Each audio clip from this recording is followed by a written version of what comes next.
বাংলাদেশের রাজনৈতিক পট পরিবর্তন এবং আঞ্চলিক উত্তেজনা, ভারত ও পাকিস্তানের মধ্যে বাংলাদেশের নতুন কৌশল।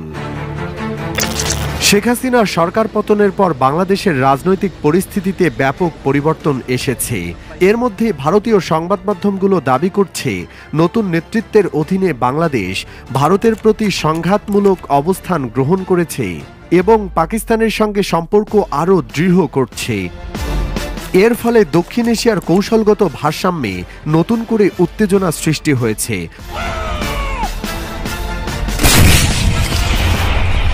সম্প্রতি ভারতীয় গণমাধ্যম India.com একটি বিস্ফোরক প্রতিবেদন প্রকাশ করেছে, যেখানে দাবি করা হয়েছে বাংলাদেশের বর্তমান নীতি ভারতের জন্য চরম হুমকি হয়ে উঠছে। প্রতিবেদনে উল্লেখ করা হয়েছে, শেখ হাসিনার বিদায়ের পর নোবেল বিজয়ী ডক্টর মোহাম্মদ ইউনূসের নেতৃত্বে গঠিত অন্তর্বর্তী সরকার ক্ষমতায় আসার পর থেকেই ভারত বাংলাদেশ সম্পর্কের অবনতি ঘটেছে। ভারত ও বাংলাদেশের মধ্যে বাড়তে থাকে অস্থিরতা। এর পাশাপাশি পাকিস্তানের সঙ্গে সম্পর্কের উন্নয়ন ভারতের উদ্বেগ আরও বাড়িয়ে তুলেছে। এদিকে আরেক ভারতীয় সংবাদ মাধ্যম মানি কন্ট্রোল দাবি করেছে, বাংলাদেশ পাকিস্তানের কাছ থেকে 400 কিলোমিটার পাল্লার আবদালি ব্যালিস্টিক ক্ষেপণাস্ত্র ক্রয় করার চেষ্টা করছে।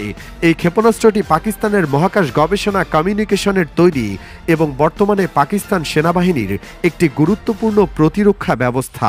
এটি মোতায়েন করলে বাংলাদেশের সামরিক সক্ষমতা বৃদ্ধি পাবে এবং ভারতের উত্তর পূর্বাঞ্চলে সরাসরি হুমকির মুখে পড়বে বলে আশঙ্কা করছে ইন্ডিয়ান ডিফেন্স রিসার্চ উইং।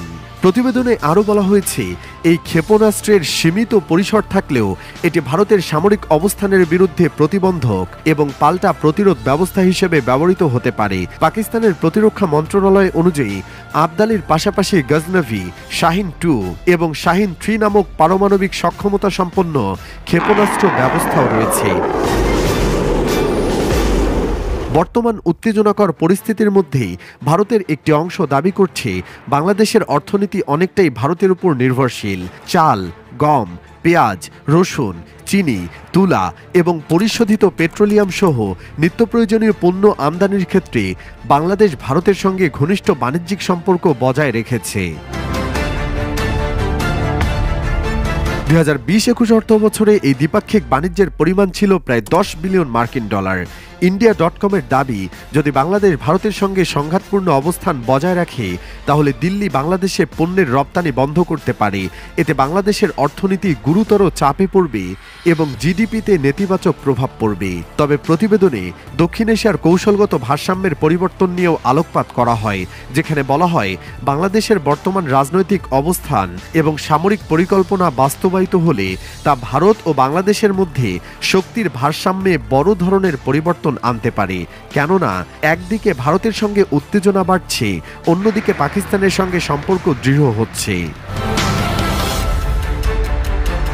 তবে এ বিষয়ে বাংলাদেশের সশস্ত্র বাহিনী বা পাকিস্তান আনুষ্ঠানিকভাবে কোনো প্রতিক্রিয়া জানায়নি। তাই সময় বলে দিবে বাংলাদেশ বিকল্প বাণিজ্যিক ও সামরিক সম্পর্ক স্থাপন করবে নাকি ভারতের সঙ্গে সম্পর্ক পুনরুদ্ধারের পথে হাঁটবে। দক্ষিণ এশিয়ার এই অস্থিরতা শুধু দুই দেশের মধ্যেই সীমাবদ্ধ নয়, পুরো অঞ্চলের নিরাপত্তা পরিস্থিতিকে নতুন মাত্রায় উত্তীর্ণ করতে পারে। এর ফলে আন্তর্জাতিক মহলের নজর এখন বাংলাদেশের কৌশলগত অবস্থানের দিকে। এই পরিস্থিতি সামনের দিনগুলোতে কোন দিকে মোড় নেবে তা জানতে আমাদের সাথেই থাকুন। প্রিয় দর্শক, সম্প্রতি বাংলাদেশের পার্বত্য চট্টগ্রামে ভারতের আসাম এবং মিয়ানমারের কিছু অংশ নিয়ে নতুন একটি খ্রিস্টান রাষ্ট্র তৈরির পরিকল্পনা চলছে, যা নিয়ে দক্ষিণ এশিয়ার নিরাপত্তা ব্যবস্থা নিয়ে প্রশ্ন উঠেছে। বাংলাদেশে পূর্ব তিমুরের প্রেসিডেন্টের আগমন এবং সাবেক প্রধানমন্ত্রী শেখ হাসিনার খ্রিস্টান রাষ্ট্র তৈরির সতর্ক বার্তা নিয়ে সাজানো হয়েছে ইনস্ক্রিনে থাকা এই ভিডিওটি, চাইলে দেখে আসতে পারেন।